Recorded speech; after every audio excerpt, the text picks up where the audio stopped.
today's video, we are going to use a sandblaster to refinish aluminum rims. This is not a sponsored video. I'm going to use a sandblaster that I got from Canadian Tire. It's a Mastercraft unit. I got it on sale. It was like $30. I think it was about half price. Anyways, I just wanted to refinish some aluminum rims. So if it's good enough to do for the rims, I'll have gotten my $30 worth. We're going to unbox the unit, see what's inside, and then we're going to refinish the rims. So here is our abrasive spot blaster gun. As I said, commonly referred to as a sandblaster, but I suppose maybe what they're using to do the blasting isn't sand anymore. Anyway, let's have a little look inside the box here.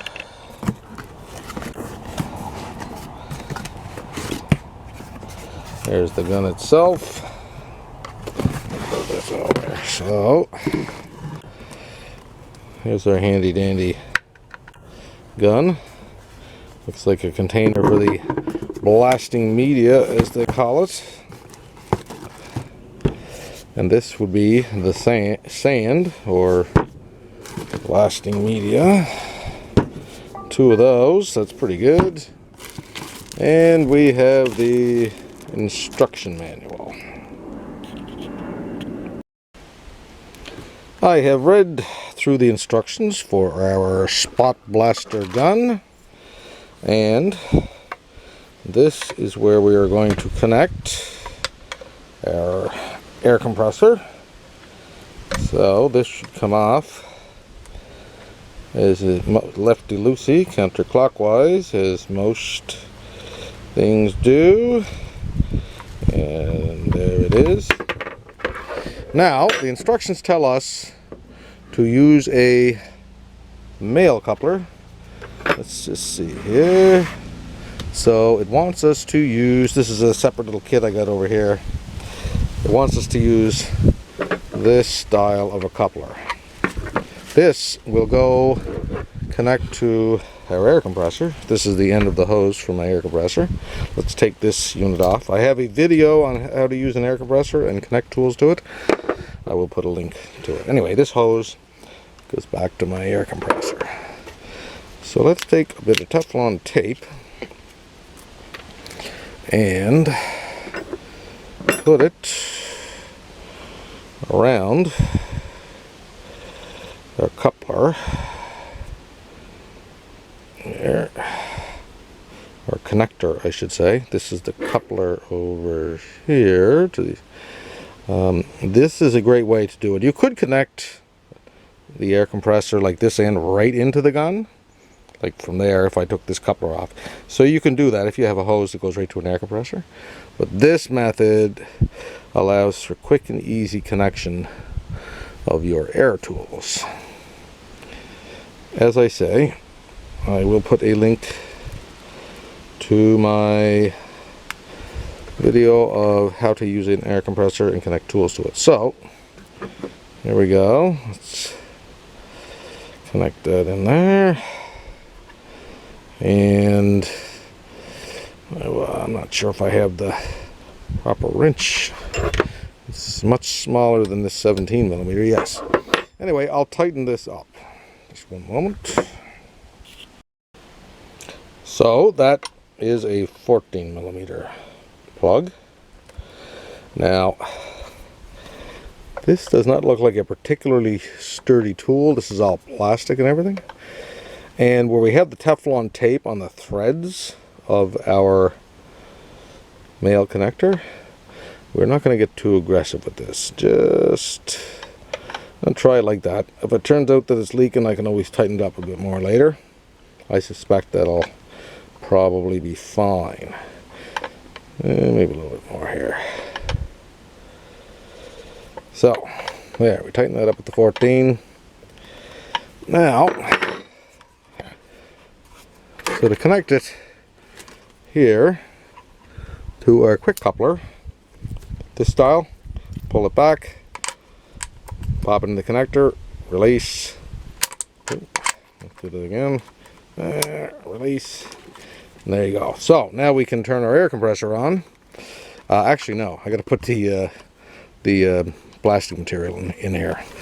I have there's no air on this compressor, by the way, at the moment, so I wouldn't do this, obviously, if I had high pressure on that. Our instructions are referring to this container that holds our abrasive material as the hopper. So it tells us to take off the cover for the hopper.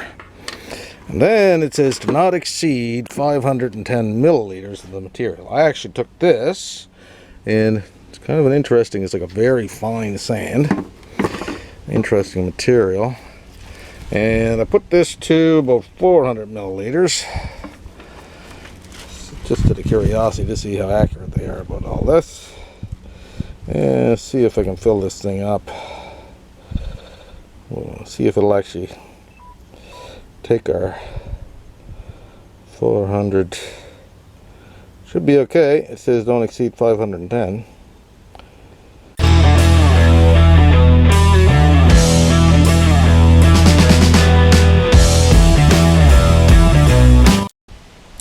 Here's my air compressor. We're going to turn that on, build up some air pressure to power our tool, which is over here. You might notice that the output of my compressor goes to a yellow hose. That's because that goes up to my hose reel, and then the output hose off the hose reel is blue. So I'm going to power on this compressor and get some air pressure to run that sandblasting tool.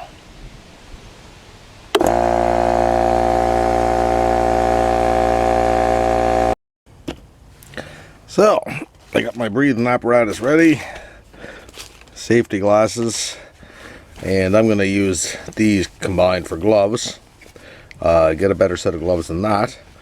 And anyways, we should be ready to go.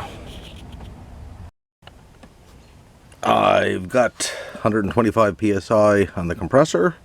Our instructions tell us that the gun works at, I believe they said 90 or 95 psi maximum. I'm going to operate my output gauge here, and no need of going right to maximum. I'm going to put it up to around probably 80 psi. But let's see here. I don't know if you can see that. That's 75 there. A little beyond that is around 80. Set up your workpiece as flat as you can, because if you lean this forward, there you go. You'll see that our sand actually falls out of the end.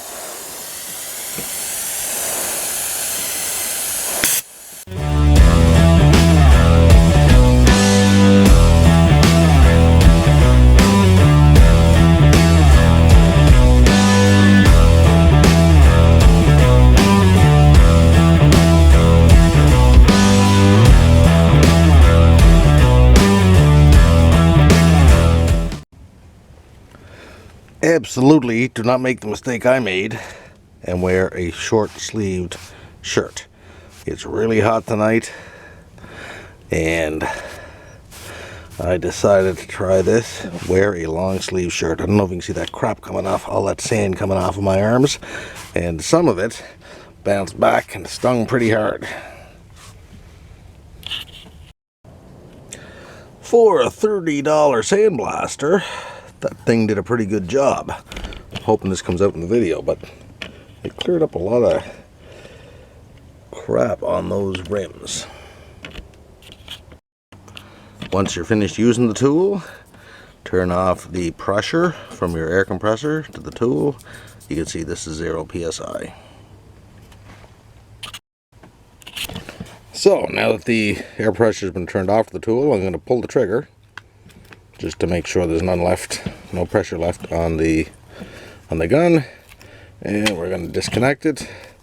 Instructions tell us to clean it with a damp cloth and get all this off of there. I'm not going to do that now because I'm going to sandblast another rim. Hopefully this video was helpful. Thanks for watching.